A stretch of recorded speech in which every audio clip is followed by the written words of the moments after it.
Tetaplah sholat walaupun kamu masih mabuk. Jangan berhenti sholat walaupun kamu mabuk. Ghairil maghdubi alaihim waladdallin. Makanya jangan sholat ketika sedang mabuk. Sholatmu tidak sah. Syarat orang yang sholat baligh dan berakal. Orang yang mabuk akalnya hilang. Itulah mengapa Allah haramkan narkoba, karena menghilangkan akal. Kalau sudah kau kena rusak, error, gila, mati. Bismillahirrahmanirrahim. Assalamualaikum warahmatullahi wabarakatuh. Sahabat muslim yang dirahmati Allah subhanahu wa ta'ala. Berjumpa lagi dengan channel Hasika Wafa. Sebelumnya kami ucapkan banyak terima kasih dan kami doakan, semoga Allah subhanahu wa ta'ala senantiasa memberikan kesehatan dan menjauhkan kita dari segala musibah dan bencana. Amin ya robbal alamin. Pada video kali ini, channel Hasika Wafa akan membahas fatwa atau pernyataan Gus Miftah tentang ibadah sholat ketika sedang mabuk akibat pengaruh minuman keras. Setelah Allah memerintahkan untuk beribadah kepadanya dengan penuh rasa ikhlas, maka kemudian Allah memerintahkan menjalankan sholat dengan penuh keikhlasan karena sholat merupakan sebaik-baik ibadah. Oleh sebab itu Allah melarang hamba-hambanya yang beriman untuk melakukan sholat ketika dalam keadaan mabuk, sampai dia sadar kembali, sehingga mengetahui apa yang akan dia baca dan dilakukan dalam sholatnya. Karena seorang yang dalam keadaan mabuk tidak akan dapat menghadirkan rasa khusyuk, tidak akan dapat merasakan kehadiran Allah ketika membaca Al-Quran, zikir, dan doa dalam sholat. Namun berbeda dengan apa yang disampaikan oleh Gus Miftah. Saat memberikan dakwahnya, beliau mendapat pertanyaan dari seorang wanita, apakah boleh melakukan sholat dalam keadaan mabuk. Gus Miftah pun lantas memberikan jawaban atas pertanyaan wanita tersebut. Menurutnya, setiap manusia yang diberi kesempatan bisa bersujud, merupakan kenikmatan dan kemegahan tersendiri. Kamu bisa sujud itu adalah takdir terbaik, jadi tetaplah sholat walaupun kamu sedang dalam keadaan mabuk, karena pengaruh minuman keras. Berikut kita simak video tersebut. Tetaplah sholat walaupun kamu masih mabuk. Jangan berhenti sholat walaupun kamu mabuk. Diterima nggak Gus? Gus Miftah bukan panitia, pahala. Ditompo yang penting aku sholat. Takdir terbaik seseorang itu bukan karena dia punya Alphard, bukan karena dia punya hotel mewah, bukan dia punya rumah yang megah, tetapi takdir terbaik itu adalah ketika kita ditakdirkan bisa sujud dan sholat. Tetap sholat soalnya subuh wudu Allah. Tuh ya, masih dalam keadaan mabuk katanya boleh sholat. Allah, masih sempoyongan gitu. Inna sholati ghairil maghdubi alaihim waladdallin. Wah, nggak bener nih. Dalam keadaan ngelantur gitu katanya masih boleh sholat. Oke lah, kita simak dulu aja videonya ya. Bukan kok mempermainkan sholat ya, tapi kan memang keadaannya orang mabuk seperti itu. Itu saya hargai. Dia mabuk aja masih ingat dengan Tuhan, kan keren. Sahabat muslim yang dirahmati Allah subhanahu wa ta'ala. Dalam surat An-Nisa ayat 43, Allah subhanahu wa ta'ala berfirman yang artinya, wahai orang-orang yang beriman, janganlah kamu mendekati sholat ketika kamu dalam keadaan mabuk, sampai kamu sadar apa yang kamu ucapkan, dan jangan pula kamu hampiri masjid ketika kamu dalam keadaan junub, kecuali sekedar melewati jalan saja, sebelum kamu mandi junub. Ayat tersebut jelas maknanya, bahwa Allah subhanahu wa ta'ala melarang hambanya untuk mendirikan sholat, ketika sedang dalam keadaan mabuk.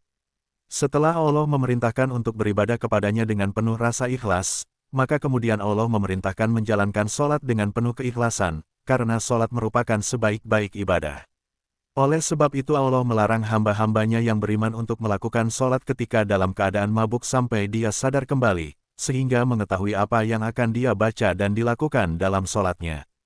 Karena seorang yang dalam keadaan mabuk, tidak akan dapat menghadirkan rasa khusyuk, tidak akan dapat merasakan kehadiran Allah ketika membaca Al-Quran, zikir, serta doa ketika sholat. Berikut penjelasan Ustadz Abdul Somad dan Ustadz Syafiq Riza Basalamah tentang hal tersebut. Ustadz, jujur saya pernah sholat sambil mabuk. Kira-kira diterima apa tidak? La taqrabus sholata wa antum sukara. Jangan kamu sholat ketika sedang mabuk. Ada dulu zaman kejadian zaman Nabi orang sholat sedang mabuk. Ada. Ketika sedang mabuk dia sholat. Wala ana abidum ma'abattum wala antum abiduna ma'abud wala ana abidum ma'abattum wala antum abiduna ma'abud wala ana abidum ma'abattum. Enggak dapatnya simpang lakum dinukum waliyadi. Makanya jangan sholat ketika sedang mabuk. Sholatmu tidak sah. Syarat orang yang sholat baligh dan berakal. Orang yang mabuk akalnya hilang. Itulah mengapa Allah haramkan narkoba, karena menghilangkan akal. Kalau sudah kau kena rusak, error, gila, mati. Berkaitan dengan larangan sholat ketika mabuk. Ini ketika proses pengharaman khamr. Larangan sholat ketika mabuk dan haramnya sholat serta berdiam di masjid bagi orang yang sedang junub, dan disyariatkannya tayamum untuk uzur.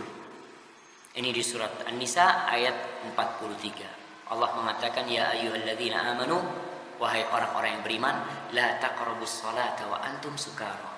Kalian jangan mendekati sholat, kalian jangan sholat dalam kondisi mabuk. Antum mabuk.